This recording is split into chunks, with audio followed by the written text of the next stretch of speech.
দীর্ঘ জটিলতা কাটিয়ে অবশেষে সারদা মায়ের পবিত্র স্থান জয়রামবাটি পর্যন্ত গড়ালো রেলের চাকা। ফলে ২৫ বছর আগে মমতা বন্দ্যোপাধ্যায়ের পরিকল্পিত প্রকল্প বাস্তবায়িত হওয়ার পথে এগিয়ে গেল অনেকটাই। বৃহস্পতিবার commissioner of railway safety Shubhamoy Mitra rail চলাচল ব্যবস্থার পরীক্ষামূলকভাবে খতিয়ে দেখেন নতুন এই শাখায়। প্রথম চলা বিশেষ ট্রেনে ছিলেন হাওড়ার ডিআরএম সঞ্জীব কুমার ও কনস্ট্রাকশনের ইঞ্জিনিয়াররা।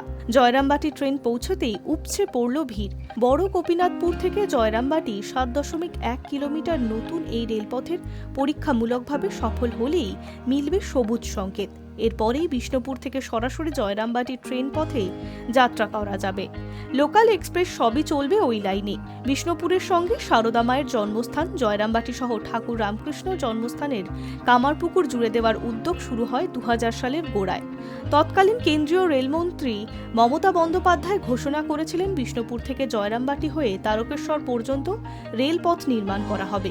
ধাপে ধাপে প্রকল্পের কাজ শেষ করে কখনো বিষ্ণুপুর থেকে গোকুলনগর পর্যন্ত, আবার কখনো সেই রেলপথ সম্প্রসারিত করে বিষ্ণুপুর থেকে মায়াপুর পর্যন্ত ট্রেন চলাচল শুরু করেছে রেল।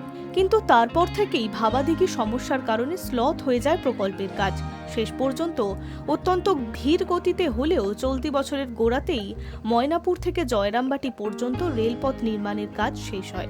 নতুন পথে বড় গোপীনাথপুর ও জয়রামবাটি ২ স্টেশন তৈরি করা হয়। তারপরেই রেলের তরফে ঘোষণা করা হয় মা শারদার পবিত্র স্থান জয়রামবাটি পর্যন্ত ট্রেন চলাচল শুরু করা হবে। বৃহস্পতিবার কমিশনার অফ রেলওয়ে সেফটির বিশেষ ট্রেন চালানো হয় সম্প্রসারিত ওই রেলপথে। জয়রামবাটি থেকে কামারপুকুরের দূরত্ব ৫.১৯ কিলোমিটার আর কামারপুকুর থেকে গোঘাট ৫.১ কিলোমিটার।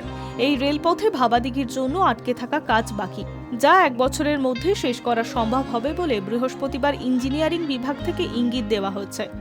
আগামী মার্চে হাওড়া থেকে সরাসরি বিষ্ণুপুর পৌঁছে যাওয়া যাবে বলে আশা প্রকাশ করেছে রেলের আধিকারিকরা। এই রেলপথ তৈরি হলে সরাসরি বিবেকানন্দের বেলুর মঠ, রামকৃষ্ণের জন্মভূমি কামারপুকুর ও মা শারদার জন্মভূমি জয়রামবাটি ও মল্লভূমির রাজধানী বিষ্ণুপুরকে একই সূত্রে গাঁথা হবে রেলপথে।